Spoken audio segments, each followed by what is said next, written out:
Hello everyone, welcome back to our channel. My name is Mehak and I'll be teaching you psychology. आज हम पढ़ेंगे psychology class 12th का last chapter जो कि है social influence and group processes. ठीक है, तो शुरू करते हैं. सबसे पहले ग्रुप के बारे में बात करेंगे. अ ग्रुप में be defined as an organised system of 2 or more individuals who are interacting and interdependent, who have common motives, have a set of role relationships among its members and have norms that regulate the behavior of its members.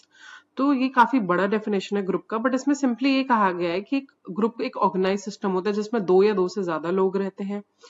Interaction होता है इनके बीच में, ठीक है, interact करते हैं और interdependent होते हैं, मतलब आपस में एक दूसरे के साथ डिपेंडेंट होते हैं, ठीक है, एक दूसरे के ऊपर डिपेंडेंट होते हैं. इनके कॉमन मोटिव्स होते हैं. They have a set of role relationship among its members. Members के बीच में एक रोल रिलेशनशिप है, सबका एक एक रोल है, एक रिलेशनशिप है, ठीक है. और उनके बीच में नॉर्म्स होते हैं जो रेगुलेट करे जाते हैं उनका बिहेवियर को, ठीक है. उन मेंबर्स के बिहेवियर को रेगुलेट करते हैं ये नॉर्म्स, जो सोशल नॉर्म्स होते हैं. तो ये कुछ कैरेक्टरिस्टिक्स है ग्रुप के, ठीक है. A social unit consisting of 2 or more individuals who perceive themselves as belonging to the group. ठीक है, पहला कैरेक्टरिस्टिक है कि एक सोशल यूनिट होता है. ग्रुप का मतलब एक सोशल यूनिट होता है जिसके अंदर 2 या 2 से ज्यादा इंडिविजुअल्स होते हैं जो एक दूसरे को ऐसे परसीव करते हैं जैसे कि वो उस ग्रुप को बिलोंग करते हैं, ठीक है. उनका परसेप्शन ये होता है कि we belong to this group. A collection of individuals who have common motives and goals. इनका एक कॉमन मोटिव होता है, गोल होता है, उसको अचीव करने के लिए एक कलेक्शन होता है इन इंडिविजुअल्स का. A collection of individuals who are interdependent. एक दूसरे पर डिपेंडेंट होना. What one is doing may have consequences for others. ठीक है, अगर कोई कुछ चीज कर रहा है तो उसका कॉन्सिक्वेंसेस औरों को भी झेलने पड़ेंगे, ठीक है. तो इस वे में भी इंटरडिपेंडेंट है ये लोग. Individuals who are trying to satisfy need through the joint association. अगर हो सकता है कि कुछ इंडिविजुअल्स जो अपनी नीड को सेटिस्फाई करने के लिए जॉइंट एसोसिएशन बना रहे हैं, ठीक है. तो वो मोटिव भी हो सकता है, वो नीड भी हो सकती है. A gathering of individuals who interact with one another either directly or indirectly. हो सकता है उनके बीच का जो इंटरेक्शन है वो डायरेक्टली भी हो और इनडायरेक्टली भी हो, ठीक है. A collection of individuals whose interaction are structured by set of rules and norms. ठीक है, तो उनकी जो इंटरेक्शन होगी वो स्ट्रक्चर्ड होगी by societal norms, societal rules, उनके बेसिस पे स्ट्रक्चर होगी उनकी इंटरेक्शन. तो ये कुछ कैरेक्टरिस्टिक्स हैं ग्रुप के which are very important to know, ठीक है. Next is other related terms. Group से और रिलेटेड टर्म्स क्या क्या हो जाती है. पहला तो होता है crowd. Crowd is a collection of people who may be present at a place situation by chance. तो यहाँ पे क्या है, अब ग्रुप क्या थी कि एक कॉमन मोटिव के बेसिस पे ग्रुप फॉर्म हुआ है, बट यहाँ क्या होता है चांस के बेसिस पे, कोई प्लेस है या कोई सिचुएशन है उसके बेसिस में जो लोग वहां पे प्रेजेंट थे उनको हम क्राउड कहेंगे. There is neither any structure nor a feeling of belongingness. ना ही उनके अंदर एक स्ट्रक्चर होता है, ना ही कोई बिलोंगिंगनेस होती है उनके अंदर. The behavior of people in crowds is irrational and there is no interdependence among others, among the members. तो मतलब उनके बीच में कोई interdependence नहीं होती है, मतलब एक का consequence दूसरों को नहीं, मतलब एक का action का consequence दूसरों को नहीं झेलना पड़ेगा, ठीक है. तो उनका बिहेवियर भी काफी इरेशनल रहता है. ये तो था क्राउड. अब हम पढ़ेंगे teams. Teams are members have complementary skills and are committed to a common goal. ठीक है, इसमें कुछ कॉम्प्लीमेंट्री स्किल्स होती हैं मेंबर्स के अंदर और वो कमिटेड होते हैं कॉमन गोल के लिए. तो ये काफी सिमिलर हो रहा है ग्रुप से. Members are mutually accountable for their activities. But यहाँ क्या है, सभी म्यूचुअली अकाउंटेबल है अपनी एक्टिविटीज के लिए. In teams there is a positive synergy attained through the coordinated efforts of the members, whereas in a group performance depends on the contribution of individual members. The leader holds responsibility for the work. तो team और group में major difference क्या है कि team में एक positive synergy रहती है, एक कोऑर्डिनेशन रहती है सभी मेंबर्स के बीच में. बट ग्रुप में क्या है, जो परफॉर्मेंस डिपेंड करी जाती है वो हर एक इंडिविजुअल के कंट्रीब्यूशन के बेसिस पे करी जाती है. और जो सारी रिस्पॉन्सिबिलिटी होती है सारे काम की, सारे गोल मेंटेन, गोल को अचीव करने की और हर एक चीज की, वो लीडर की ही होती है ग्रुप में, ठीक है. तो ये मेजर डिफरेंस है टीम और ग्रुप का. अब ऑडियंस क्या होती है. Audience is a collection of people who have assembled for a special purpose such as to watch a cricket match और अ मूवी. ठीक है, तो ये जो कलेक्शन ऑफ पीपल है ये एक स्पेशल पर्पस के लिए फॉर्म हुआ है, स्पेशल पर्पस के लिए असेंबल हुआ है. यानी कि जैसे कोई मूवी वॉच करना या फिर कोई क्रिकेट मैच को देखना, ठीक है. They are generally passive but sometimes they go into a frenzy and become mobs. ठीक है, तो ये जनरली पैसिव होते हैं बट कभी कभी फ्रेंजी या मॉब्स में भी कन्वर्ट हो जाते हैं. अब मॉब्स क्या होते हैं, have a definite sense of purpose. उनका एक डेफिनेट सेंस ऑफ पर्पस होता है. There is polarisation of attention and the actions of person are in the same direction. सभी के एक्शंस जो है वो सेम डायरेक्शन में जाते हैं. Mob behaviour is characterised by homogeneity of thought and behaviour as well as impulsivity. तो mob behaviour में क्या होता है, थॉट्स के बीच में, बिहेवियर्स के बीच में जो है होमोजेनिटी होती है, मतलब सिमिलर थॉट, सिमिलर बिहेवियर होते हैं मॉब्स में। तो ये कुछ टर्म्स थी जो ग्रुप से रिलेटेड हैं, but they are different than a group. ठीक है। अब why do people join groups, ये क्वेश्चन आ गया कि लोग क्यों ज्वाइन करते हैं ग्रुप्स को। तो पहला तो होता है सिक्योरिटी के लिए। When we are alone we feel insecure, being with people gives us a sense of comfort and protection. As a result people feel stronger and are less vulnerable to threats. तो आप जैसे notice करते हैं as an individual और as a group, आप group में ज्यादा secure, ज्यादा सेफ फील करते हैं, because you know there are people around you, ठीक है, जो आपको कंफर्ट और प्रोटेक्शन दे सकते हैं। बट एज एन इंडिविजुअल आप उतने सिक्योर नहीं होते हो, ठीक है। तो उसमें आप you are more vulnerable to threats, right. Next is status. अब ग्रुप में होते हो आप तो स्टेटस भी बढ़ता है आपका। When we are member of a group that is perceived to be important by others, we feel recognised and experience a sense of power. अगर हमारी ग्रुप को जो है वो इंपॉर्टेंट माना जाता है बाय अदर पीपल, तो हमें रिकॉग्नाइज्ड फील होता है, हमें एक सेंस ऑफ पावर एक्सपीरियंस कर पाते हैं हम लोग, है ना। अब सेल्फ एस्टीम को भी वो बूस्ट करता है। Being a member of prestigious groups enhances one self concept and establishes a positive social identity. अगर एक प्रेस्टिजियस ग्रुप से आप बिलोंग करते हो तो आपका एक सेल्फ कांसेप्ट एनहांस होगा, ठीक है, आपकी पॉजिटिव सोशल आइडेंटिटी फॉर्म होगी, है ना, सेल्फ एस्टीम बूस्ट करेगा आपका। अब satisfaction of one psychological and social needs. तो group satisfy one social and psychological needs such as a sense of belongingness, giving and receiving attention, love and power। ठीक है। तो एक दूसरे की सोशल और साइकोलॉजिकल नीड्स को सेटिस्फाई करने के लिए भी लोग ग्रुप को ज्वाइन करते हैं, ठीक है। Next is goal achievement.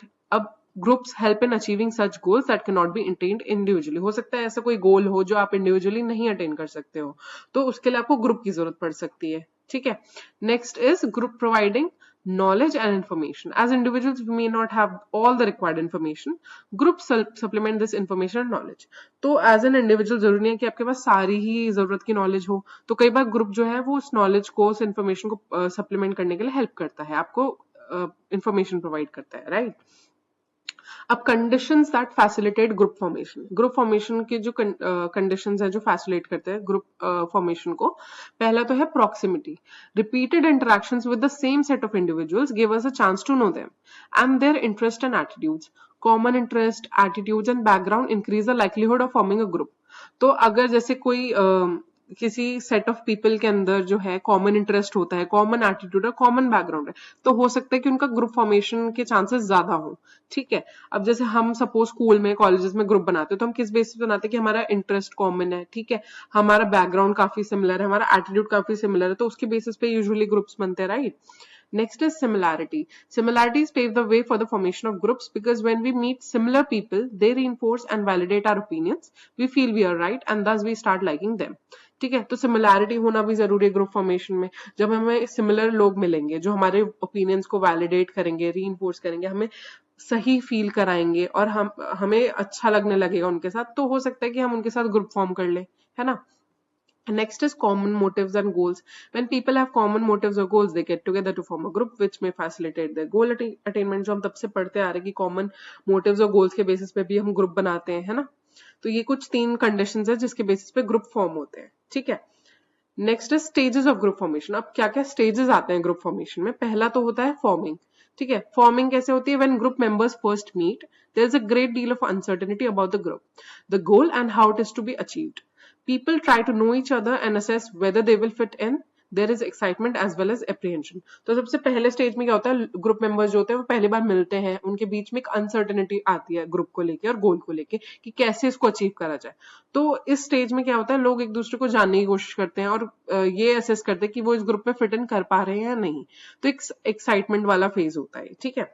अब नेक्स्ट पेज जो आता है वो होता है स्टॉर्मिंग। इस स्टेज में क्या होता है, there is a conflict among members about who is to perform what task.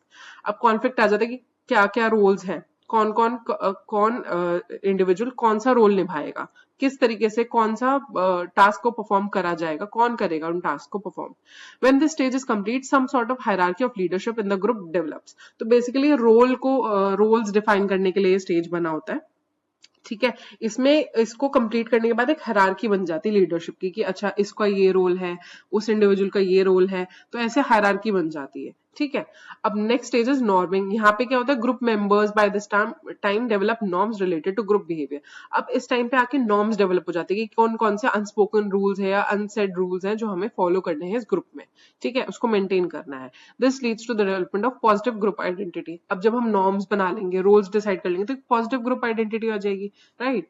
Next stage is performing. This the group moves towards achieving the group गोल। अब परफॉर्मिंग की बात आ गई है कि ग्रुप गोल को अचीव करने के लिए परफॉर्म करा जा रहा है, ठीक है। For some groups this may be the last stage, हो सकता है कुछ ग्रुप्स के लिए लास्ट स्टेज हो, है ना।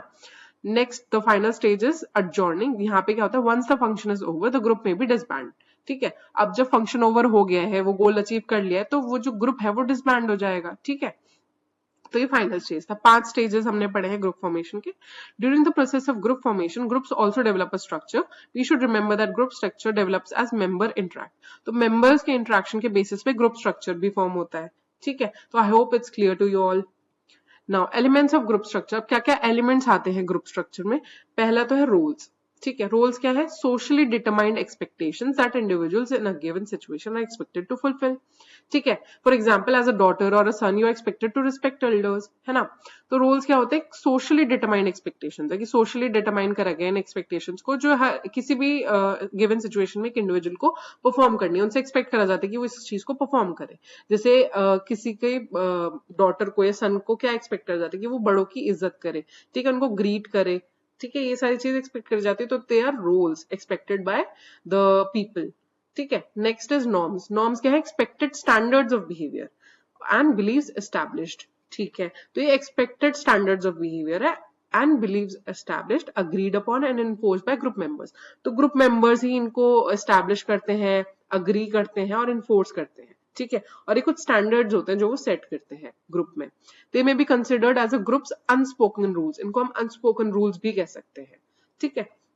Next is status. It refers to the relative social position given to group members by others. ठीक है, status क्या है कि relative social position है, ठीक है, जो group members एक दूसरे को देते हैं। It can be of two types. दो टाइप की status हो सकता है। पहला ascribed, given may be because of one seniority, मतलब कोई senior है ग्रुप में, ठीक है, तो उसको मिल जाती है, तो ये है ascribed status. Next is achieve status. ये क्या है, the people has achieve status because of expertise और हार्ड वर्क। किसी एक इंडिविजुअल ने बहुत ज्यादा मेहनत करी है, बहुत एक्सपर्टीज है उसको, तो उसके बेसिस पे उसे स्टेटस मिला है, ठीक है, तो वो अचीव स्टेटस हो गया, ठीक है। Next is cohesiveness. It refers to togetherness, binding और mutual attraction among group members. It's a we feeling और अ सेंस ऑफ बिलोंगिंगनेस। तो जब ग्रुप के बीच में एक बिलोंगिंगनेस वाली फीलिंग होती है, एक वी फीलिंग होती है, एक टुगेदरनेस होता है, म्यूचुअल अट्रैक्शन होती है, तो इसको हम कोहेसिवनेस कहते हैं। As the group becomes more cohesive, group members start to think, feel and act as a social unit and less like isolated individuals. तो ग्रुप में जैसे जैसे कोहेसिवनेस बढ़ती है, तो ग्रुप मेंबर्स क्या होते हैं, एज अ ग्रुप ही थिंक करने लगते हैं, फील करने लगते हैं और मतलब एक्ट करने लगते हैं as a social unit only. वो इंडिविजुअली थिंक फील एक्ट नहीं करते हैं, बल्कि एज अ सोशल यूनिट वो उस चीज को परफॉर्म करते हैं, ठीक है। Members of a highly cohesive group have a great desire to remain in the group. Extreme cohesiveness may not be beneficial always. ठीक है, तो जो मेंबर्स अगर हाईली कोहेसिव हो, ठीक है, हाईली कोहेसिव ग्रुप में हो, तो उनके अंदर डिजायर होता है, बहुत ग्रेट डिजायर होता है कि वो उस ग्रुप में ही रहें, वो उस ग्रुप से बाहर ना निकले, ठीक है। और बहुत ज्यादा कोहेसिवनेस की वजह से क्या होता है, प्रॉब्लम आ जाती है, वो बेनिफिशियल नहीं होता है हमेशा। क्यों? क्योंकि उसकी वजह से ग्रुप थिंक हो सकता है। अब ग्रुप थिंक क्या है, a mode of thinking in which the desire to reach unanimous agreement, the group may take irrational और इम्प्रॉपर डिसीजंस।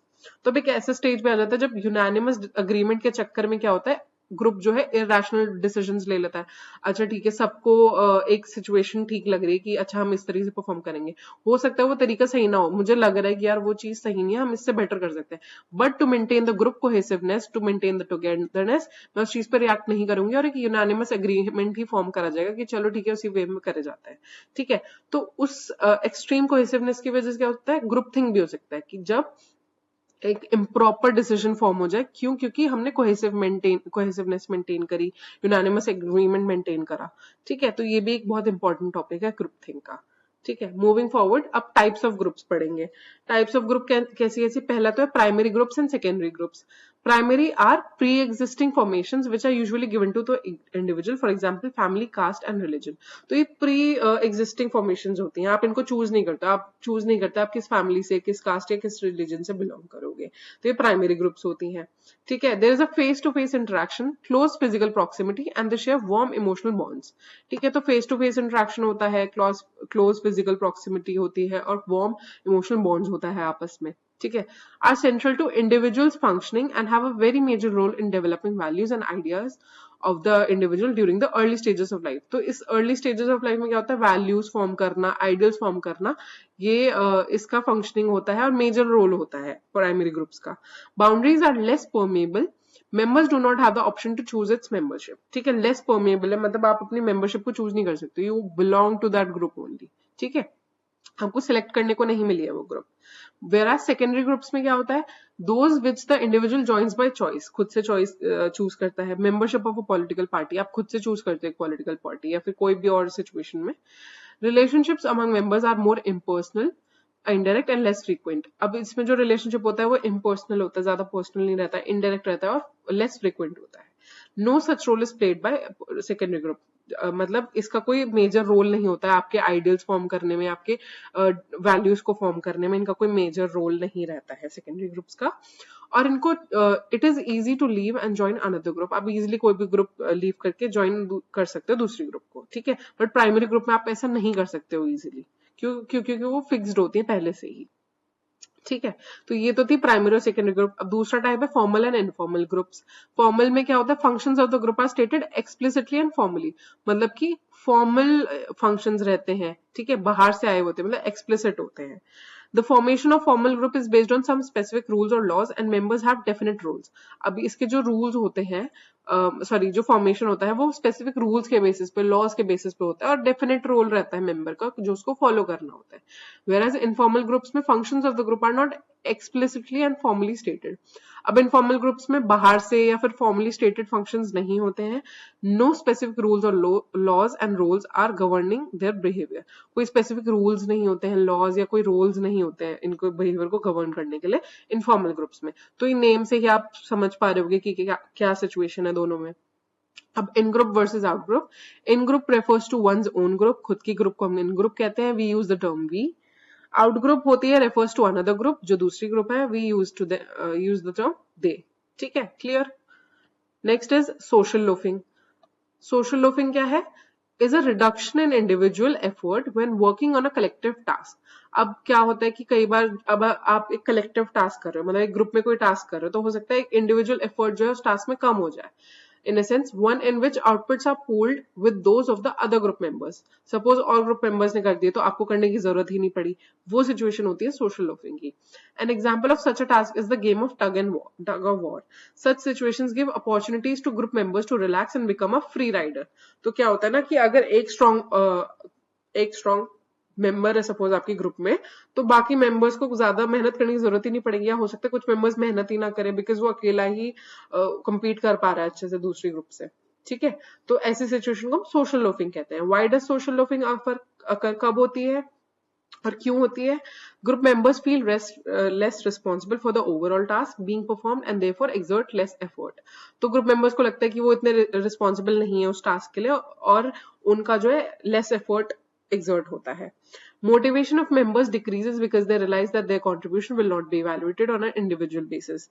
कब होता है जब उनकी मोटिवेशन कम कैसे हो जाती है? जब उन्हें लगता है कि उनकी कंट्रीब्यूशन जो है वो एक इंडिविजुअल बेसिस पे नहीं इवैल्यूएट होगी बल्कि एक ग्रुप बेसिस पे इवैल्यूएट होगी. तो वो सोचते हैं कि हम इतनी मेहनत क्या करें, जब 4 लोग मेहनत कर ही रहे तो मुझे मेहनत करने की क्या जरूरत है. ठीक है. I'll act as a free rider.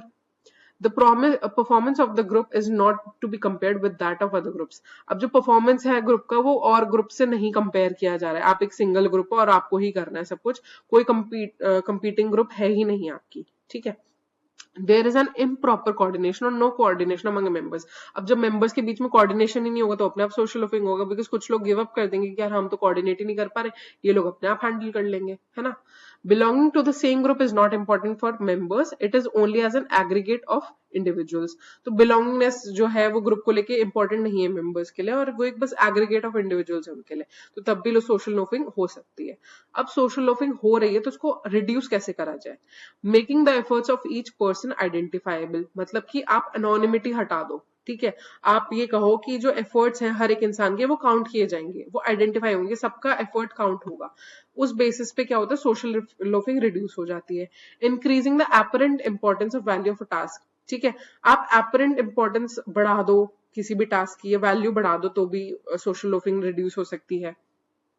Increasing the pressure to work hard, pressure आप बढ़ा दो काम करने का, जैसे कि being committed to successful task performance. ठीक है, अगर आप मेहनत करने का प्रेशर बढ़ा दोगे तो भी सोशल लोफिंग रिड्यूस हो जाएगी. Making people feel that their individual contribution is important, उनको फील कराओ कि आपका contribution is very important for the task. ठीक है, strengthening group cohesiveness which increases the motivation for a successful group outcome. अगर एक ग्रुप में कोहेसिवनेस बढ़ जाएगी तो उससे भी मोटिवेशन आएगी एक सक्सेसफुल ग्रुप आउटकम को फॉर्म करने में, है ना. तो इस तरीके से हम सोशल लोफिंग को रिड्यूस कर सकते हैं.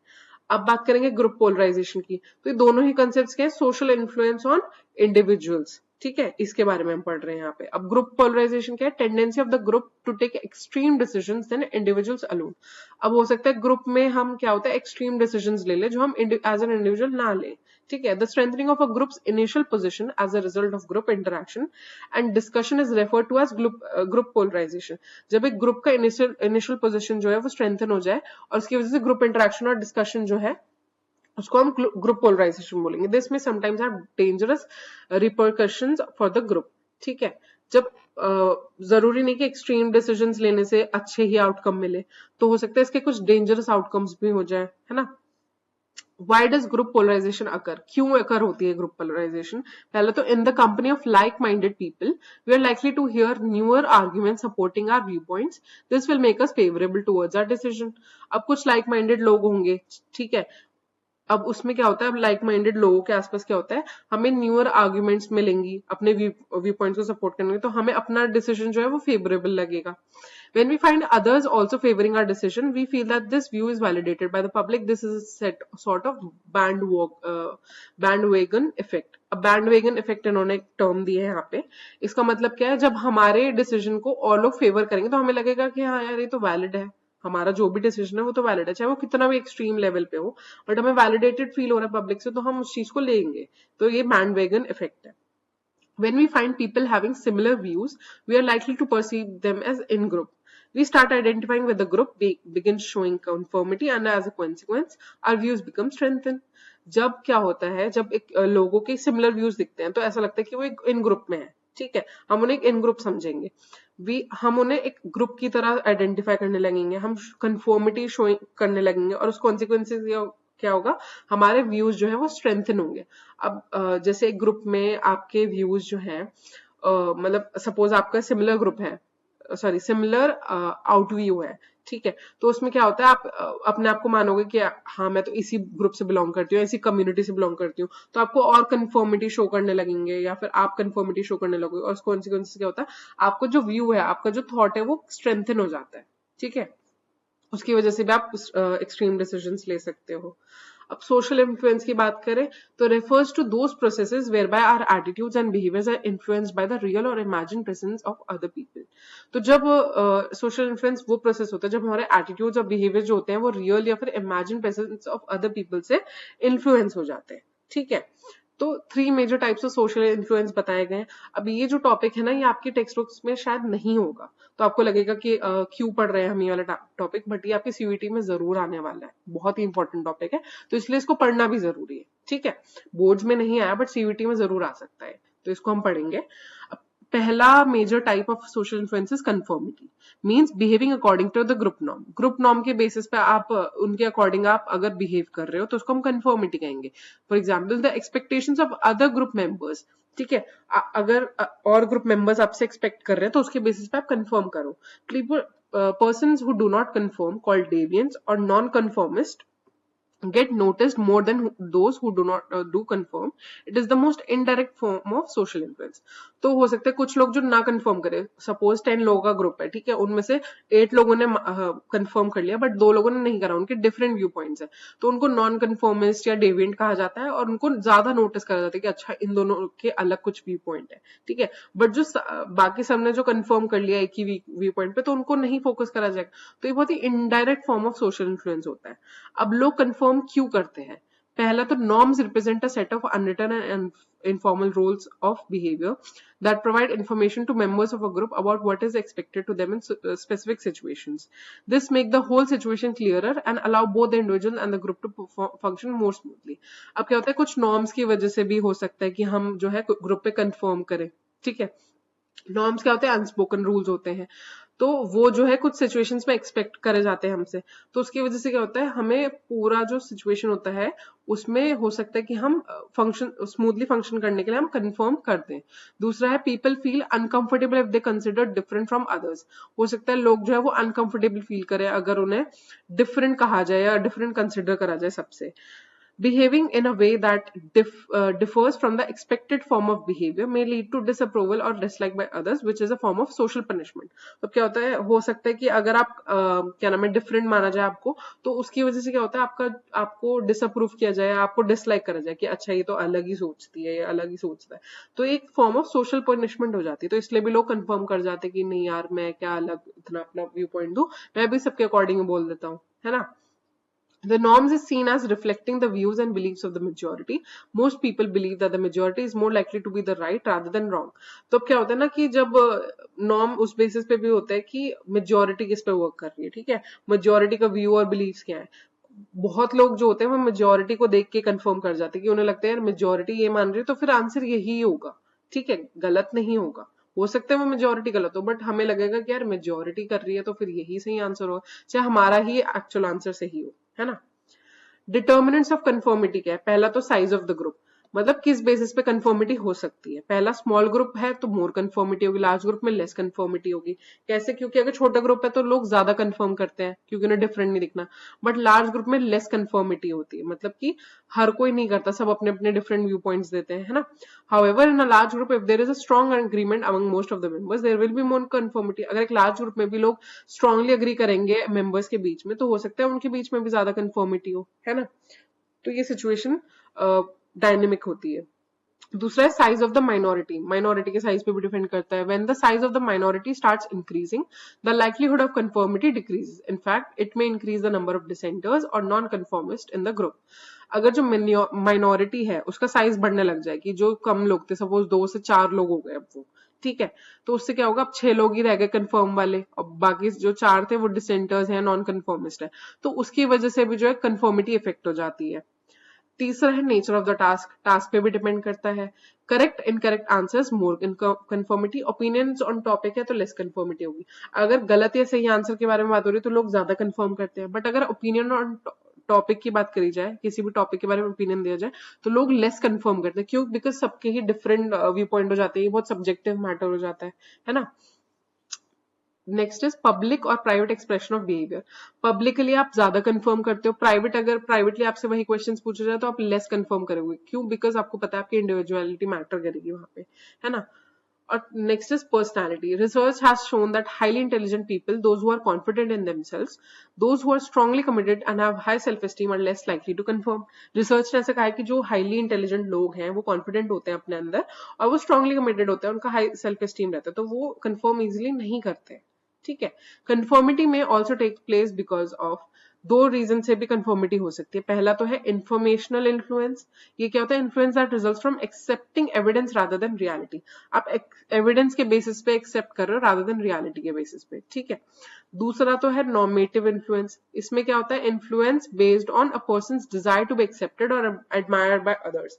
इन such cases people conform because deviation from group may lead to rejection.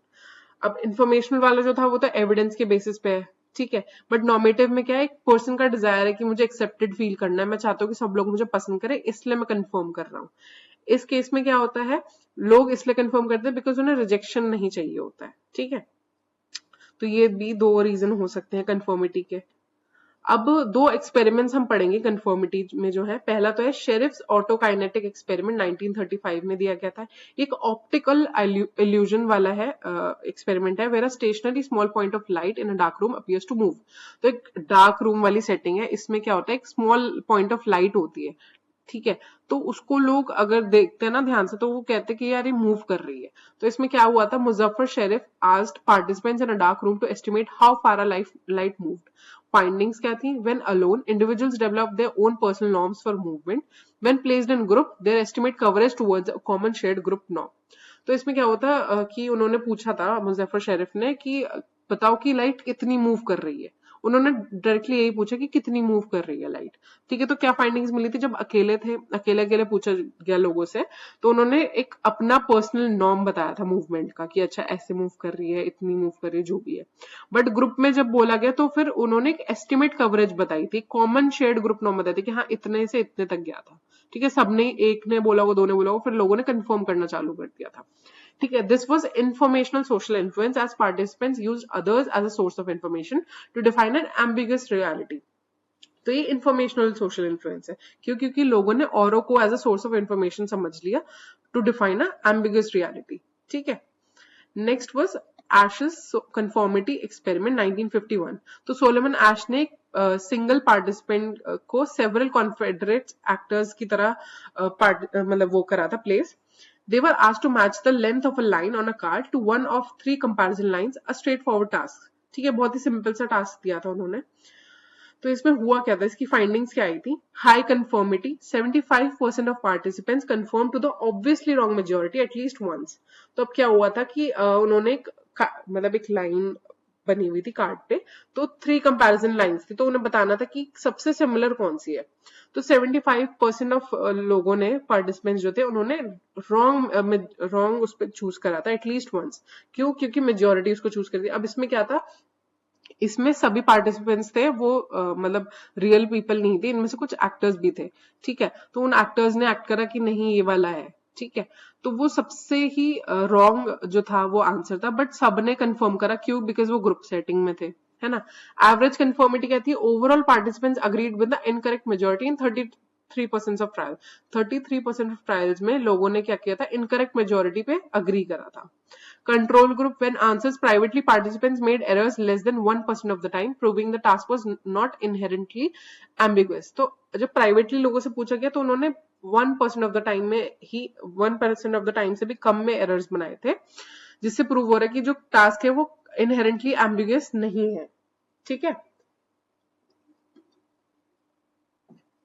This was normative social influence as participants conform to fit in or avoiding look foolish despite knowing the answer group was wrong. तो अब इसमें normative social influence का example है, क्यों, क्योंकि यहाँ पे क्या था, पार्टिसिपेंट्स ने फिट इन करने के लिए, खुद को फुलिश ना दिखाने के लिए, ठीक है, उन्हें पता था कि आंसर गलत है, बट स्टिल वो चाहते थे कि जो ग्रुप है उनको पसंद करे, उनको फूल ना समझे, तो इसलिए उन्होंने गलत आंसर को ही चूज करा, ठीक है। तो ये एक तो था इंफॉर्मेशनल और एक था नॉर्मेटिव सोशल इन्फ्लुएंस, ठीक है। नेक्स्ट इज कंप्लायंस, ये दूसरा सोशल इन्फ्लुएंस हमारा। It refers to simply behaving in response to a request from another person or group even in the absence of a norm. तो यहाँ पे कोई नॉर्म का प्रेजेंस जरूरी नहीं है, ठीक है। यहाँ पे क्या, एक सिंपल रिक्वेस्ट करी गई है आपसे किसी और के थ्रू, तो उसके बेसिस पे आप बिहेव कर रहे हो, ठीक है। तो दैट इज कंप्लायंस, मतलब मैंने आपसे रिक्वेस्ट करी और आपने वो फुलफिल कर दी। टेक्निक्स हैं कुछ कंप्लायंस की। पहला तो है foot in the door technique. इसमें क्या होता है, the person begins by making a small request, then the other person is not likely to refuse. Once the other person carries out the request, a bigger request is made simply because the other person has already complied with the smaller request. He or she may feel uncomfortable refusing the second request. ठीक है। तो foot in the door में क्या होता है, पहले एक small request करी जाती है, ठीक है, जिसको वो refuse नहीं कर पाते, वो refuse नहीं करते हैं उसको, ठीक है। फिर जब वो request पूरी हो गई तब वो एक bigger request रखते हैं, ठीक है। तो इससे क्या होता है कि जब स्मॉलर रिक्वेस्ट फुलफिल कर दिए तो फिर जो पर्सन होता है वो अनकंफर्टेबल हो जाता है दूसरी रिक्वेस्ट को रिफ्यूज करने में, तो वो उसको भी फुलफिल कर देता है। देयर आर मोर चांसेस कि वो फुलफिल कर दे सेकंड रिक्वेस्ट को भी, जो बड़ी थी, है ना। Next technique is the deadline technique. इसमें क्या होता है, a last date is announced until which a particular product or an offer will be available.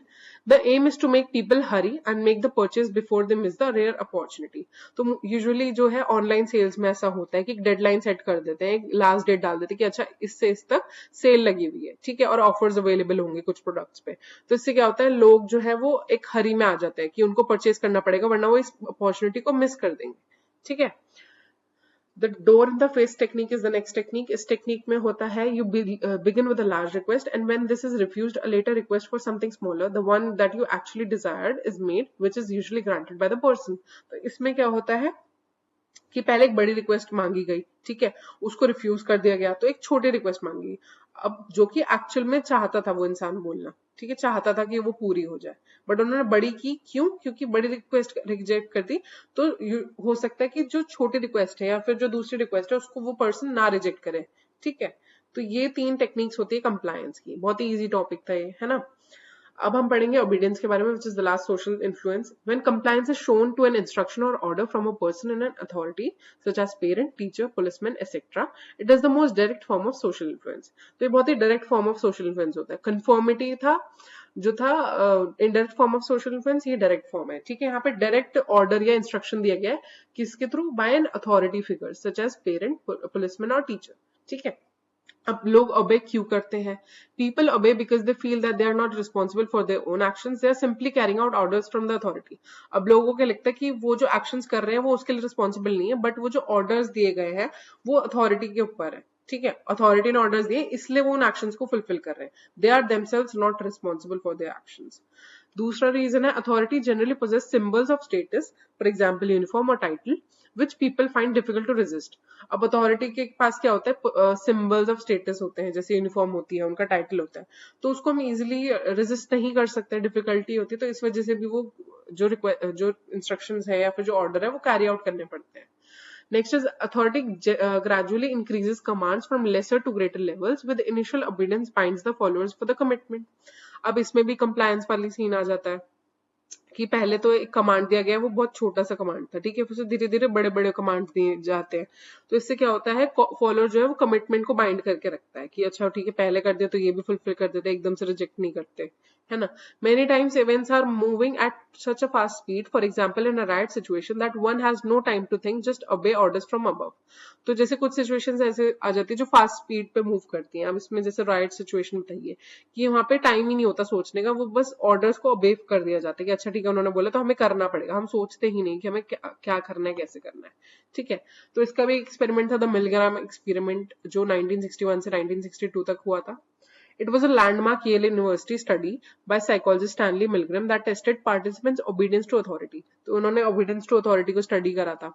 It found that 65% of participants continue to deliver under pressure what they believed were dangerous, fatal electric shocks at a learner, actually an actor, when instructed by an authority figure.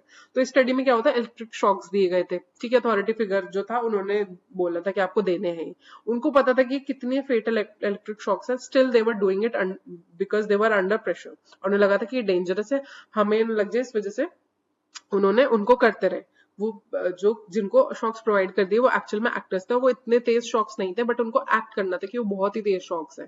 ठीक है. But still ये study में ये find out किया गया कि 65% of लोगों ने ये शॉक्स डिलीवर करते रहे थे. क्यों? बिकॉज वो एक अथॉरिटी फिगर ने दिए थे. ठीक है. अब हम पढ़ेंगे सोशल आइडेंटिटी. यहाँ पे स्पेलिंग लिखी हुई है, सॉरी गाइज.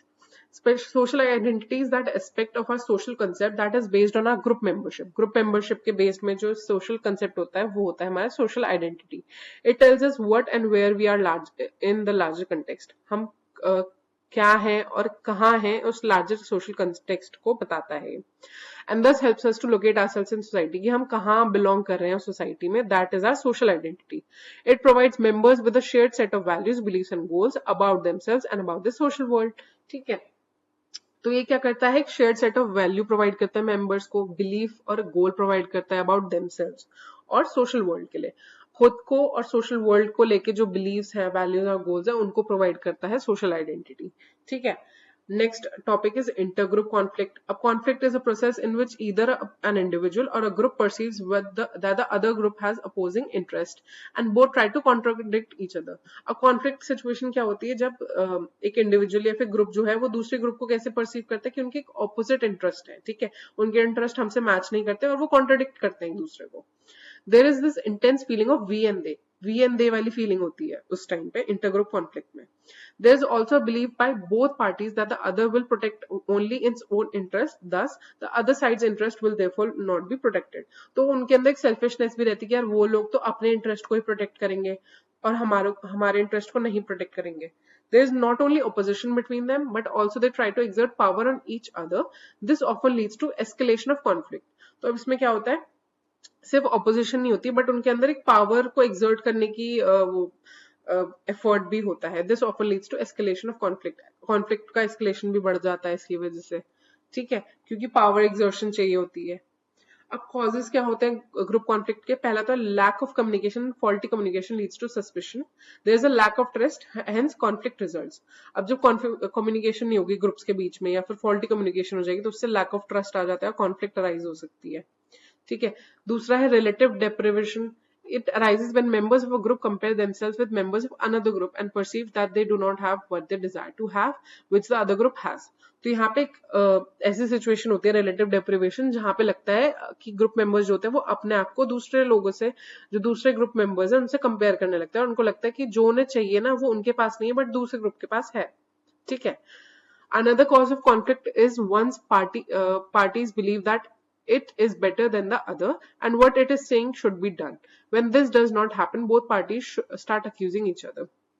तो ये एक और रीजन तब होता है जब एक पार्टी बिलीव करती है कि वो दूसरे से बेटर है और वो जो कहती है वो होना चाहिए, और जब ये नहीं होता तो दोनों पार्टीज एक दूसरे को एक्यूज करने लग जाती हैं, ठीक है. A feeling that the other group does not respect the norms of my group and actually violets those norms.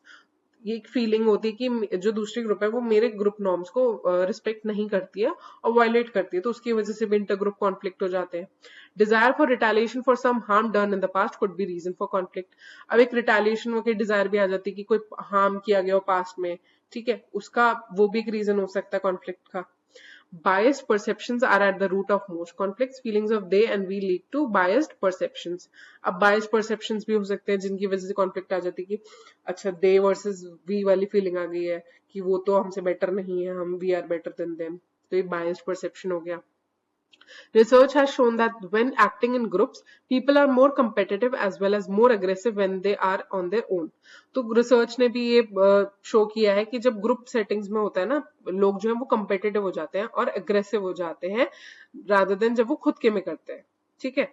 अपने बारे में इतने नहीं करते जितना वो ग्रुप सेटिंग्स में competitive और aggressive हो जाते हैं.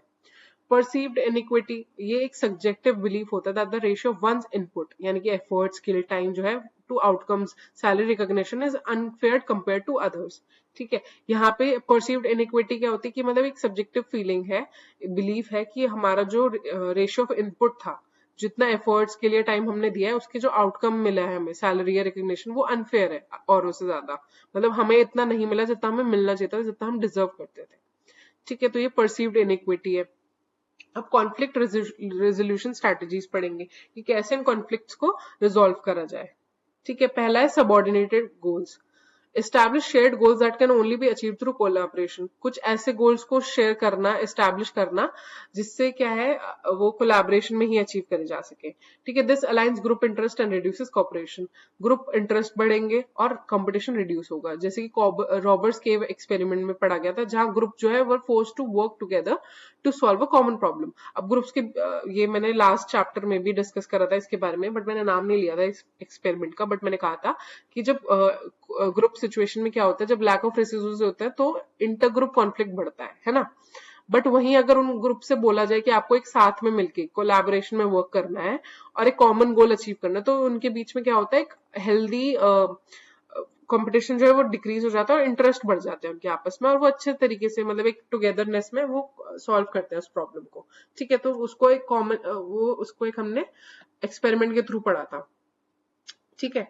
Inter group cooperation and interaction, ठीक है, जब इंटरग्रुप कॉपरेशन होता है और इंटरेक्शन भी होता है, creates opportunities for group to interact in friendly, structured और work related settings. This reduces prejudice and builds rapport, particularly when done through team building exercises. तो जब ग्रुप्स के बीच में कॉपरेशन होगा, इंटरेक्शन होगा, ठीक है, उनको अपॉर्चुनिटीज मिलेंगी ताकि वो इंटरेक्ट कर सके फ्रेंडली, स्ट्रक्चर्ड और वर्क रिलेटेड सेटिंग्स में, तो उससे जो प्रेजुडिस है, एक नेगेटिव बिलीफ है दूसरे ग्रुप को लेके, वो कम होगा और रैपो फॉर्म होने लगेगी. उससे क्या होता है, टीम बिल्डिंग एक्सरसाइजेस जो है वो बढ़ने लगेंगी. ठीक है. Open communication and dialogue encourages direct communication to surface underlying tension. जो अंडरलाइंग टेंशन जो चलती आ रही है उसको जो है डायरेक्ट कम्युनिकेशन के थ्रू इनकरेज करा जाए. ठीक है, मतलब सॉरी, डायरेक्ट कम्युनिकेशन को इनकरेज करा जाए ताकि वो अंडरलाइंग टेंशन है, करेक्ट मिसकंसेप्शन जो है उनको करेक्ट करा जाए और म्यूचुअल अंडरस्टैंडिंग को प्रमोट करा जाए. तो एक ओपन कम्युनिकेशन होनी जरूरी है जिससे हम कॉन्फ्लिक्ट को रिजॉल्व कर सकते हैं. Next is perspective taking. Encourage groups to look at situations from the other side point of view. ठीक है, encourage करा जाए ग्रुप को कि औरों की तरह भी देखा जाए. ठीक है, empathy लाओ कि उनकी तरफ से उनके पॉइंट ऑफ व्यू से भी देखो.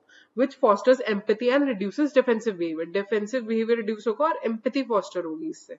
ठीक है, perspective लेने से. conflict resolution techniques like utilizing negotiation and mediation, such as the GRIT method, graduated reciprocation and tension reduction, which encourages one group to take an initial smaller step towards reconciliation to build trust. तो ये भी एक technique होती है जहां पे एक negotiation form हो जाती है कि एक ग्रुप जो है वो एक इनिशियल स्मॉलर स्टेप ले लेती है कि चलो ट्रस्ट को बिल्ड करते हैं, रिकनसाइल कर लेते हैं. ठीक है, तो इसको एक GRIT मेथड भी बोला जाता है. Structured solutions implement fair rules, policies and procedures that are consistent across group. तो ऐसे rules, policies और procedures को implement करा जाए जो consistent होते हैं ग्रुप्स के बीच में. तो एक structured solution है ये conflict को resolve करने का. Next is using integrators. Assign individuals to boundary spanning roles who act as mediators to facilitate communication between opposing groups. तो integrators को use करा जाए, ऐसे individuals को assign करा जाए जो boundary spanning roles हैं. ठीक है, एक्ट करें एज मीडिएटर्स जिससे कम्युनिकेशन बना रहे बिटवीन ऑपोजिंग ग्रुप्स. ठीक है, मीडिएटर की तरह वर्क करे वो. ठीक है, इसी के साथ हमारा चैप्टर जो है वो कंप्लीट हो गया है. अब हम पढ़ेंगे क्वेश्चंस को. तब तक आप 2 मिनट थोड़ा सा ब्रेक ले लीजिए और हम फिर क्वेश्चंस को कंटिन्यू करते हैं बिकॉज ये चैप्टर काफी लेंथी हो गया है ना.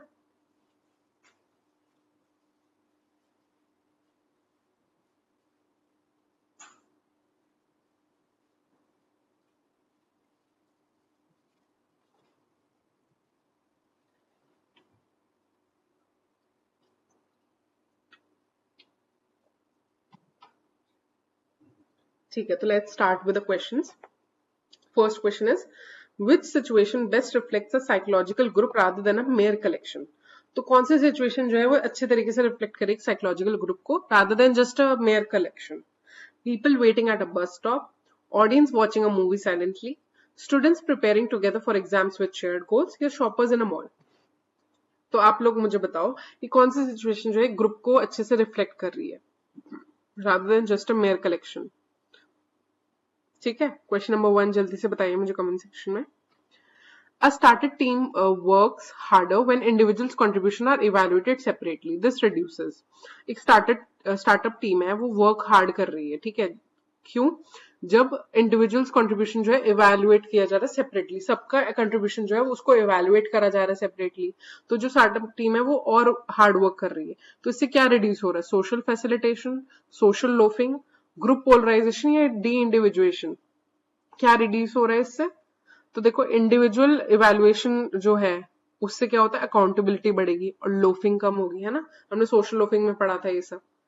तो सोशल लोफिंग कम करने के लिए इंडिविजुअल कंट्रीब्यूशन को और इवैल्यूएशन को बढ़ाना पड़ेगा, है ना. तो देखो, इस चैप्टर के जो क्वेश्चंस है दे आर वेरी इंपॉर्टेंट और जो मैं करा रही हूँ यहाँ पे वो बहुत इंपॉर्टेंट है और इनमें से क्वेश्चंस आ सकते हैं सीयूटी में.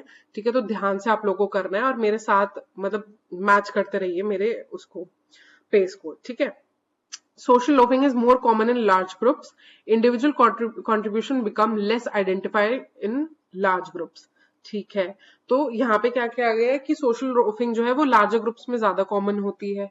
ठीक है, और इंडिविजुअल कंट्रीब्यूशन जो है लेस आइडेंटिफाइबल हो जाता है लार्ज ग्रुप में. अब जब बड़ा ग्रुप होगा तो इंडिविजुअल कंट्रीब्यूशन को काउंट करना भी मुश्किल हो जाएगा, है ना. तो ये सिचुएशन क्या है, both true and R explains A. ठीक है, ऐसी सिचुएशन लार्ज ग्रुप्स में क्या होता है, इंडिविजुअल कंट्रीब्यूशन को आइडेंटिफाई करना मुश्किल हो जाता है, जिससे क्या होता है, सोशल लोफिंग बढ़ जाती है। अब जब कंट्रीब्यूशन ही नहीं गिना जाएगा तो फिर लोग सोशल लोफिंग करेंगे, फ्री राइडर बन जाएंगे, है ना। Divya notices that during group projects some members rely on others and contribute less. This phenomenon is, Divya ने नोटिस करा कि ग्रुप प्रोजेक्ट्स के टाइम में जो है कुछ मेंबर्स हैं औरों पर रिलाई कर रहे हैं और खुद कंट्रीब्यूट कर रहे हैं लेस। तो ये फिनोमेना क्या है? अभी अभी हमने ये फिनोमेना डिस्कस करा, जल्दी से बताइए। Conformity, social loafing, obedience, compliance, कौन सा है ये phenomena? Next question is match the following: primary group, secondary, reference group, in group, emotional closeness used for comparison, formal relationship या सेंस ऑफ बिलोंगिंगनेस। क्या होगा इसमें? तो देखो, प्राइमरी ग्रुप क्या होती है? जिसके साथ हमारी इमोशनल क्लोजनेस होती है। सेकेंडरी ग्रुप क्या होती है? जो कंपैरिजन के लिए यूज होती है। नहीं नहीं सॉरी, सेकेंडरी ग्रुप क्या होती है? जो फॉर्मल रिलेशनशिप्स होते हैं हमारे, ठीक है, क्योंकि यहाँ पे फॉर्मल ग्रुप मेंशन नहीं करा गया है, तो फॉर्मल रिलेशनशिप जो होंगे वो सेकेंडरी ग्रुप से अलाइन कर रहे हैं यहाँ पे, ठीक है। रेफरेंस ग्रुप क्या होते हैं? जो कंपैरिजन के लिए यूज करे जाते हैं। और इन ग्रुप क्या है? Sense of belongingness. तो ये इसमें कौन सा ऑप्शन होगा? ऑप्शन नंबर ए, ठीक है। Conformity increases in ambiguous situations. People rely on others for correct information when unsure. देखो, ambiguous situations हैं जिसमें हमें नहीं पता कि क्या आंसर होगा, क्या नहीं होगा, तो सिचुएशन में कंफर्मिटी इंक्रीज होती है, ठीक है। कंफ्यूजन में लोग जो है दूसरे लोगों पे भी डिपेंडेंट कर जाते हैं, जिसको हम इंफॉर्मेशनल इन्फ्लुएंस भी कहते हैं, ठीक है, हमने पढ़ा भी था ये। तो औरों पे रिलाई करना फॉर करेक्ट इन्फॉर्मेशन, जब हमें नहीं पता है कि करेक्ट आंसर क्या है, तो ये दोनों सिचुएशन ही सही है ना। इसको हम इंफॉर्मेशनल इन्फ्लुएंस भी कहते हैं। तो both are true. When people in a discussion shift towards extreme opinions after interaction, जब लोग डिस्कशन के टाइम पे एक एक्सट्रीम ओपिनियन पे आ जाते हैं तो उसको क्या बोलते हैं? Groupthink, social facilitation, group polarisation या कंप्लायंस? क्या बोलते हैं? जल्दी से मुझे कमेंट सेक्शन में बताइए, हमने डिस्कस भी करा है ये। Primary groups are important for emotional development, they involve face to face interaction. तो क्या ये सही है स्टेटमेंट दोनों, कि प्राइमरी ग्रुप जो होते हैं वो इमोशनल डेवलपमेंट के लिए इंपॉर्टेंट होता है और उनमें फेस टू फेस इंटरेक्शन भी होता है?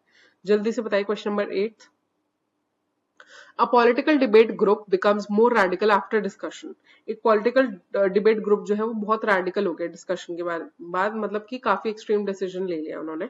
तो ये क्या, कौन सी सिचुएशन है? Social loafing, group polarisation, norm formation या ओबीडियंस? क्या है हो रहा है यहाँ पे? तो देखो, ये थोड़ा सा कंफ्यूजिंग हो सकता है, बिकॉज यहाँ पे आपको लग रहा हो ग्रुप पोलराइजेशन भी हो सकता है, नॉर्म फॉर्मेशन भी हो सकता है, but this situation is clearly group formation, right, ठीक है। Which factor least contributes to group formation? कौन सा फैक्टर लीस्ट कंट्रीब्यूट कर रहा है ग्रुप फॉर्मेशन में? प्रॉक्सिमिटी, सिमिलैरिटी, शेयर्ड गोल्स या रैंडम इंटरेक्शन? तो देखो, जब हमने ग्रुप फॉर्मेशन के फैक्टर्स पढ़े थे तो उसमें क्या था? प्रॉक्सिमिटी थी, सिमिलैरिटी भी थी और शेयर्ड गोल्स भी थे, बट क्या नहीं था? रैंडम इंटरेक्शन नहीं था, ठीक है। ग्रुप बनाने के लिए एक स्ट्रक्चर होना चाहिए, रैंडम तरीके से तो हम नहीं ग्रुप बना सकते, है ना। In which type of group are relationships formal and goal oriented? कौन सी ग्रुप में जो है relationships जो होते हैं वो फॉर्मल और ग्रुप ओरिएंटेड होते हैं, सॉरी गोल ओरिएंटेड होते हैं? प्राइमरी, सेकेंडरी, इन ग्रुप या आउट ग्रुप? जल्दी से बताइए कमेंट सेक्शन में। Question number 11, us versus them feeling associated with, कौन सी us versus them feeling जो है कौन सी ग्रुप से एसोसिएटेड होती है? Reference group, out group, in group बायस या कंप्लायंस? तो देखो, अस वर्सेस देम सिचुएशन जो है हमने कहाँ पढ़ी थी? हमने पढ़ी थी इन ग्रुप बायस में, जब आप अपनी ग्रुप को लेके बायस हो जाते हो, है ना, कि us versus them, we are better than them, उस वाली सिचुएशन में अस वर्सेस देम वाली फीलिंग आ जाती है, ठीक है। अब a teacher assigns individuals grades with group work, this will, तो एक टीचर ने जो है इंडिविजुअल ग्रेड्स वो ग्रुप वर्क पे दिए हैं, ठीक है। तो ये क्या हो रहा है इससे? Increase loafing, reduce loafing, increase polarisation या फिर इंक्रीज कंफर्मिटी? क्या हो रहा है यहाँ पे जब टीचर जो है वो इंडिविजुअल ग्रेड्स दे रही है ग्रुप वर्क में? तो कौन सी सिचुएशन है ये? इससे लोफिंग रिड्यूस हो जाएगी, है ना, बिकॉज इंडिविजुअल ग्रेड्स मिल रहे हैं ग्रुप वर्क में। तो अब पता है कि अच्छा मेरे एफर्ट्स जो है वो काउंट होंगे यहाँ पे, ठीक है। तो इससे इंडिविजुअल मार्क्स से एफर्ट बढ़ जाएंगे, है ना। Social loafing reduces efficiency, individuals exert less effort in groups. तो सोशल लोफिंग से क्या होता है? एफिशिएंसी कम होती है, हमें पता है, एफर्ट कम लगता है ना। और इंडिविजुअल्स जो होते हैं वो लेस एफर्ट एक्सर्ट करते हैं ग्रुप में, है ना, ये भी हमें पता है। तो both the situations are true, है ना, ठीक है। ठीक है। A cricket team performs worse than expected because some players assume others will perform well. This is, अब एक क्रिकेट टीम ने क्या है बहुत बुरे तरीके से परफॉर्म किया है बिकॉज उसके कुछ प्लेयर्स को लग रहा था कि वो अच्छा परफॉर्म करेंगे। तो ये क्या है? This is conformity, social loafing, competition या फैसिलिटेशन। कौन सी सिचुएशन है ये? जहां टीम में रिलायंस जो है वो एफर्ट उससे कम एफर्ट कम हो गया है बिकॉज मुझे लग रहा था कि मेरी जो टीम है वो अच्छा परफॉर्म कर लेगी, तो मैं इतना एफर्ट्स कर ही नहीं रही हूँ। ठीक है, तो उससे क्या ये क्या सिचुएशन शो कर रहा है? सोशल लोफिंग शो कर रहा है। ठीक है, बिकॉज अपने एफर्ट्स जो है वो कम कर दिए और क्योंकि हमें पता है कि दूसरे अच्छा परफॉर्म करेंगे, तो उसकी वजह से क्या है, मेरा जो परफॉर्मेंस है, जो हमारा ओवरऑल परफॉर्मेंस है वो खराब हो गया। ठीक है, अब match the following formal, informal, reference in secondary, office, team, friend circle. तो ये बहुत बेसिक से एग्जांपल्स हैं, ये आप मुझे कमेंट सेक्शन में बताएंगे। Question number 16। ठीक है, two departments in a company compete for limited resources leading to hostility. The situation best represents. अब दो डिपार्टमेंट्स में क्या है, एक कंपनी के दो डिपार्टमेंट्स हैं, वो लिमिटेड रिसोर्सेज के लिए compete कर रहे हैं, जिससे हॉस्टिलिटी आ रही है। ठीक है, हॉस्टाइल बिहेवियर आ रहा है। तो ये सिचुएशन क्या है? Social facilitation, realistic conflict theory, conformity या फिर ग्रुप थिंग। तो देखो यहाँ सोशल फैसिलिटेशन तो नहीं हो रही है, ना ही यहाँ कन्फर्मिटी या ग्रुप थिंक हो रहा है, बट ये क्या है? Realistic conflict theory, because conflict arise हो गया है ना, रिसोर्सेज के लिए फाइट हो रही है, तो that is realistic conflict theory. Students studying together become more confident in extreme answers after discussion. Student जो है जब साथ पढ़ते हैं तो मोर कॉन्फिडेंट हो जाते हैं एक्सट्रीम आंसर्स लेने में आफ्टर डिस्कशन। तो अगेन वही बात हो रही है, इसका आंसर भी आप लोग को पता है, क्वेश्चन नंबर 18 का मुझे बताने की जरूरत ही नहीं है। Intergroup conflict decreases when groups work toward shared goals. ठीक है, इंटरग्रुप जो है, इंटरग्रुप कॉन्फ्लिक्ट जो है वो डिक्रीज होते हैं जब ग्रुप जो है वो शेयर्ड गोल्स की तरफ वर्क करते हैं। Subordinate goals require cooperation between groups. ठीक है, तो क्या सिचुएशन है? सबऑर्डिनेट ग्रुप से क्या होता है? कोऑपरेशन बढ़ता है, हमें पता ही है। और इंटरग्रुप कॉन्फ्लिक्ट्स कब डिक्रीज होते हैं? जब एक शेयर्ड गोल्स पे वर्क करती हैं ग्रुप्स, है ना। तो both the statements are true. A person donates money publicly to gain social approval rather than personal satisfaction. This reflects. तो देखो एक पर्सन ने क्या किया है, मनी को पब्लिकली डोनेट करा है अपना एक सोशल अप्रूवल गेन करने के लिए, रादर देन पर्सनल सेटिस्फेक्शन। अपने पर्सनल सेटिस्फेक्शन के लिए नहीं, बट एक सोशल अप्रूवल को गेन करने के लिए उसने मनी डोनेट करी है। तो ये क्या शो कर रहा है? Internalisation, normative influence, informational influence या फिर ओबीडियंस। देखो अप्रूवल के लिए करा है ताकि लोग उसे पसंद करें। ठीक है, डिजायर टू बी एडमायर्ड, तो that is the normative influence we are talking about here. ठीक है, social identity can lead to intergroup bias. Okay, people favor the in-group to enhance self-esteem. ठीक है, तो सोशल आइडेंटिटी से क्या होता है? इंटरग्रुप बायस भी हो सकता है, बिकॉज क्या होता है, अपने ग्रुप को लेके प्रेस्टिजियस फीलिंग आ जाती है और दूसरा ग्रुप जो है वो बेकार लगने लगता है। और people favour the in group self esteem को एनहांस करने के लिए अपने ग्रुप को फेवर किया जाता है ताकि सेल्फ एस्टीम बढ़े। तो both the statements are true, है ना। Which of the following best illustrates informational social influence? कौन सी सिचुएशन जो है वो सही तरीके से informational social influence को दिखा रही है? Laughing because others are laughing, following rules to avoid punishment, believing others know better in uncertain situation, या copying behavior to impress others.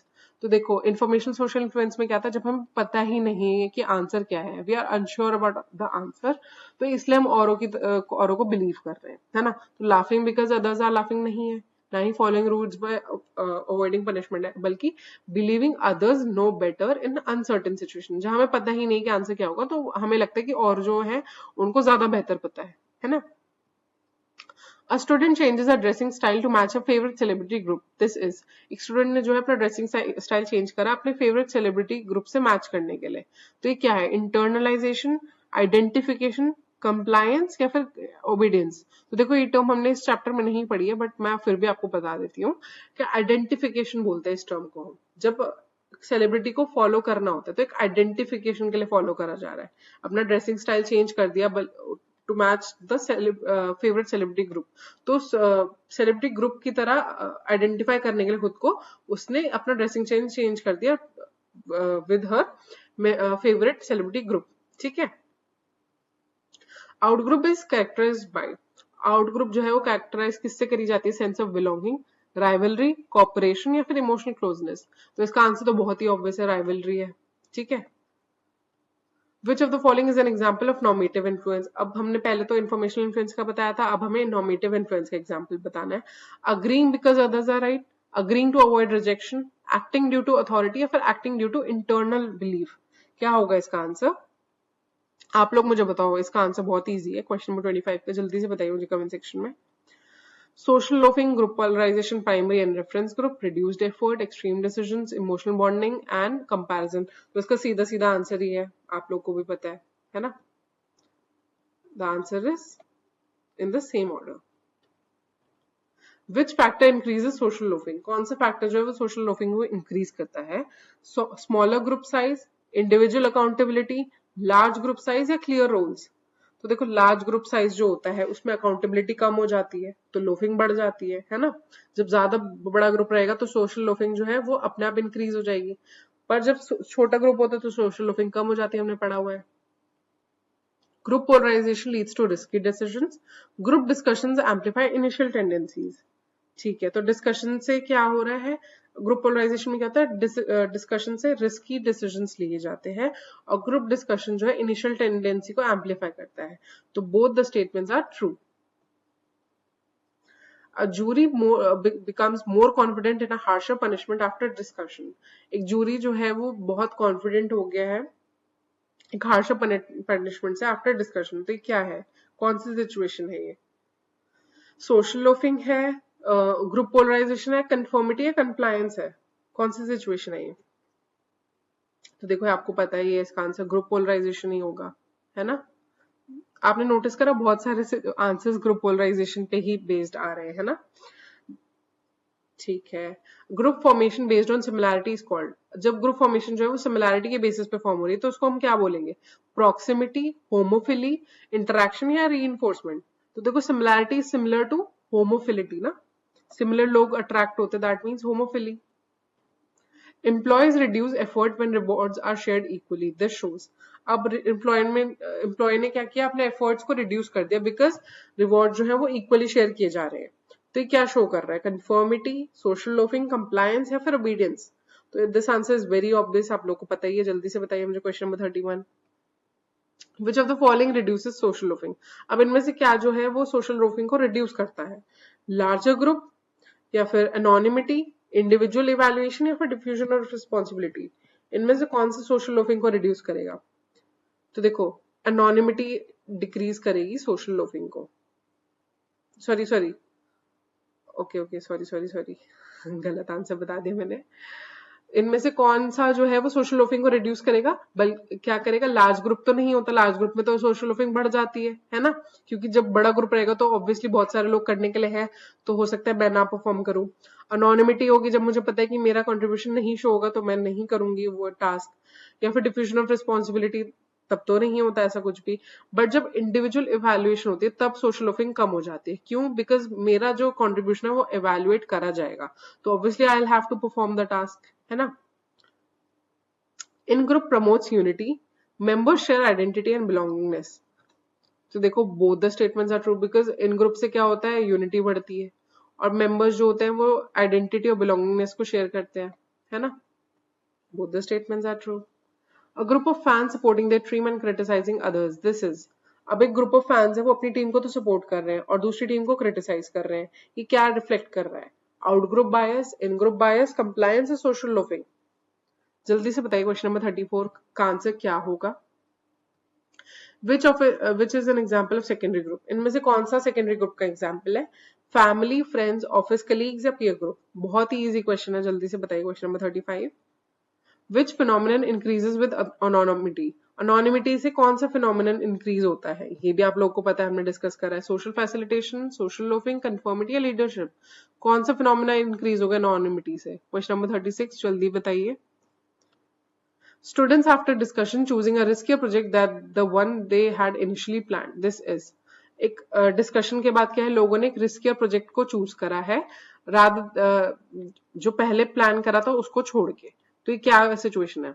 आप लोगों को पता ही है इसका आंसर क्या होगा? Group polarisation. ठीक है। Which factor is most important in group formation? Group formation में सबसे मोस्ट इंपॉर्टेंट फैक्टर क्या है? Shared goals, height, random choice या वेदर? बहुत ही ऑब्वियस आंसर है इसका, शेयर्ड गोल्स। जब शेयर्ड गोल्स होगा उसी के बेसिस पे तो ग्रुप फॉर्म होगा, है ना। Which group influences aspiration? कौन सा ग्रुप जो आपके एस्पिरेशंस को इन्फ्लुएंस करता है? Primary, reference, secondary, formal? तो देखो एस्पिरेशंस को इन्फ्लुएंस करता है हमारा रेफरेंस ग्रुप। क्यों? क्योंकि उसमें कंपैरिजन आ जाता है, ठीक है। तो कंपैरिजन की वजह से एस्पिरेशंस जो है वो इन्फ्लुएंस हो जाती है रेफरेंस ग्रुप में। Social loafing is also called the free rider effect. Individuals rely on others to complete tasks. Question number 40 का आंसर आप लोग मुझे बताएंगे, बहुत ही इजी आंसर है, ठीक है। A team becomes extremely cautious after discussion. This is, एक टीम जो है वो बहुत cautious हो गई डिस्कशन के बाद। तो ये कौन सी सिचुएशन है? Group social loafing, group polarisation, conformity, obedience? Again the answer is group polarisation only, because extremely cautious हो गई है, तो वो भी पोलराइजेशन ही है ना। Which is not a feature of primary group? इनमें से कौन सा प्राइमरी ग्रुप का फीचर नहीं है? Emotional closeness, informal interaction, formal structure या फेस टू फेस कॉन्टैक्ट? बहुत ही इजी आंसर है इस क्वेश्चन का, फॉर्मल स्ट्रक्चर। फॉर्मल स्ट्रक्चर नहीं होता है प्राइमरी ग्रुप्स में, है ना।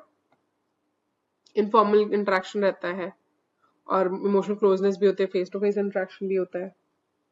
A manager assigns specific roles to reduce loafing. This works because एक मैनेजर ने जो है स्पेसिफिक रोल्स अलाइन करे हैं, असाइन करे हैं लोफिंग को रिड्यूस करने के लिए। तो ये वर्क कैसे कर रहा है? Because it reduces norms, increases accountability, increases anonymity या फिर रिड्यूसेस इंटरेक्शन। क्या रिड्यूस हो रहा है, क्या इंक्रीज हो रहा है यहाँ पे बताइए। देखो यहाँ पे अकाउंटेबिलिटी बढ़ रही है ना, बिकॉज रोल क्लियर हो गए तो लोफिंग कम हो जाएगी, है ना। In group, out group, social loafing, group polarisation, rival, extreme shift, reduced effort या बिलोंगिंगनेस? देखो इन ग्रुप जो होते हैं उसमें बिलोंगिंगनेस होती है ना। इन ग्रुप में तो आपस में बिलोंगिंगनेस होती है। आउट ग्रुप क्या है? राइवल ग्रुप है। सोशल लोफिंग क्या है? जब रिड्यूस्ड एफर्ट हो जाते हैं। और ग्रुप पोलराइजेशन क्या है? जब एक्सट्रीम शिफ्ट हो जाता है, ठीक है। तो A will be 4, B would be 1, C is 3 and D is 2, ठीक है। Option number A. Which situation shows minimum social loafing? कौन सी सिचुएशन जो है वो मिनिमम सोशल लोफिंग को शो कर रहा है? Anonymous group work, large group task, individual performance evaluation या इक्वल रिवॉर्ड सिस्टम? कौन सी सिचुएशन में जो है सोशल लोफिंग मिनिमम हो गई है? सबसे कम लोफिंग कब होगी? जब अनोनिमस ग्रुप वर्क है तब तो नहीं होगी, तब तो बढ़ेगी। लार्ज ग्रुप टास्क है तो भी बढ़ेगी सोशल लोफिंग, और इक्वल रिवॉर्ड सिस्टम है तो भी बढ़ेगी। बट कब नहीं बढ़ेगी? जब इंडिविजुअल परफॉर्मेंस जो है वो इवैल्यूएट किया जा रहा है, ठीक है। Group polarisation can lead to extreme risky decisions, ठीक है। Responsibility is diffused among members. Group polarisation से एक्सट्रीम रिस्की डिसीजंस होते हैं, वी नो दैट। रिस्पॉन्सिबिलिटी जो है वो डिफ्यूज करी जाती है अमंग मेंबर्स, ठीक है। तो दोनों स्टेटमेंट्स ट्रू तो है, बट एक्सप्लेनेशन यहाँ पे सही नहीं है ना। तो both are true but explanation ये नहीं है यहाँ पे, ठीक है। A study group initially unsure becomes very confident after discussion. Discussion के बाद जो ग्रुप जो है, स्टडी ग्रुप जो है, वो पहले तो अनश्योर थी बट अब काफी कॉन्फिडेंट हो गई। तो कौन सी सिचुएशन है? आप लोग को पता ही है, पोलराइजेशन है ना, group polarisation. Groupthink leads to poor decision making. Members suppress dissenting opinions to maintain harmony. Okay. देखो ग्रुपथिंक से क्या होता है? पुअर डिसीजन मेकिंग होती है, ठीक है। और मेंबर्स जो होते हैं वो सप्रेस करते हैं ओपिनियन टू मेंटेन हार्मनी, ये भी हमें पता है, ठीक है। तो इसका आंसर होगा both A and R true and R explains A, ठीक है। Which of the following condition is most likely to increase groupthink? कौन सी कंडीशन से जो है groupthink बढ़ेगा? Encouraging critical evaluation, presence of strong directive leader, open disagreement among members या diverse viewpoint being welcomed? कौन सी सिचुएशन में होगा? देखो जब क्रिटिकल एवेल्युएशन को इनकरेज करा जा रहा है तब तो ग्रुपथिंक नहीं होगा। ओपन डिसएग्रीमेंट हो रहा है among मेंबर्स तो भी नहीं होगा, बिकॉज अगर डिसएग्री कर रहे हैं तो फिर ग्रुपथिंक वाला पीरियड ही कैसे आएगा। और जब डाइवर्स व्यू पॉइंट्स को भी वेलकम करा जा रहा है तो भी ग्रुपथिंक नहीं आएगा। बट जब एक presence of strong directive leader है, एक स्ट्रॉन्ग डायरेक्टिव लीडर होगा तो ही तो ग्रुपथिंक के चांसेस बढ़ेंगे। जस्ट अ सेकेंड, जब एक स्ट्रॉन्ग डायरेक्टिव लीडर होगा तो ग्रुप थिंक के चांसेस बढ़ जाएंगे, है ना। Which scenario best represents an absence of group, कौन से सिनेरियो में एक एब्सेंस ऑफ ग्रुप को रिप्रेजेंट करा जा रहा है।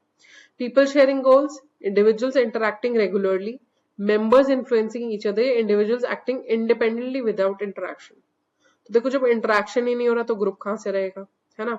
बाकी सिचुएशंस में यार गोल्स भी शेयर हो रहे हैं, है ना, इंडिविजुअल जो है वो रेगुलरली इंटरेक्ट भी कर रहे हैं और मेंबर्स एक दूसरे को इन्फ्लुएंस भी कर रहे हैं, तो ये तीनों तो ग्रुप के कैरेक्टरिस्टिक्स ही हैं।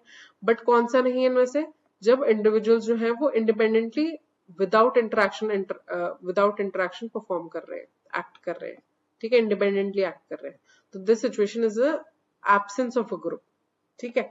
With that we have completed the whole chapter which was the final chapter of the psychology subject, ठीक है। अब आई होप आप लोग को मेरी वीडियोस के थ्रू काफी क्लियर होंगे सारे सब्जेक्ट, सारे चैप्टर्स जो थे हमारे, ठीक है। थोड़ा सा जहां मैंने मिस्टेक्स करी होंगी उसके लिए प्लीज कोऑपरेट करना गाइस, और आई होप आप लोग को समझ आई होंगी चीजें, जो भी नहीं आई होंगी you are free to ask, ठीक है।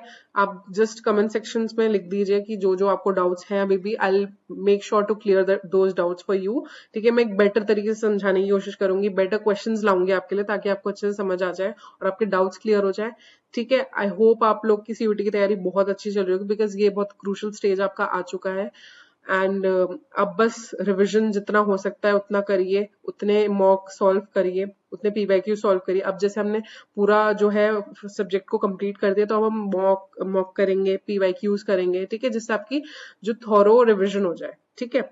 With that I am ending this video, best of luck to you guys, thank you.